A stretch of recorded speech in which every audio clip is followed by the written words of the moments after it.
চুল আমার কার্ল হয়েছে, কিন্তু সব দেখো এক জায়গায় গুটানো। যখন আমরা হাতই করব তখনই একমাত্র এটা ছাড়বে, ঠিক আছে?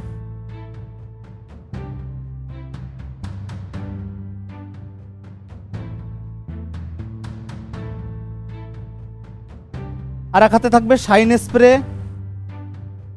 শাইন স্প্রে দিয়ে শুধু শাইন হবে, বা ইয়ে হবে, স্প্রে হবে। বুঝতে পারছো রেজাল্ট? এটা টাইম নিয়ে আরো ভালো আমি যদি ড্রায়ার করি আর কালগুলো কি হবে, আরো হবে। ঠিক আছে? ধরার স্টাইল যখন এরকম হবে, ক্লায়েন্ট এইসব দেখেই কিন্তু ফুল ইমপ্রেস। বুঝতে পারছো? আর বাটারফ্লাইতে সবই সেম। বাটারফ্লাইতে এই কালটা আরেকটু ভালো হবে, একটু বেশিক্ষণ ধরে ড্রায়ার করতে হবে, এবং ধরার স্টাইলটা হবে এইরকম ধরে নিয়ে চলে যাবে, এইরকম নিয়ে চলে যাবে।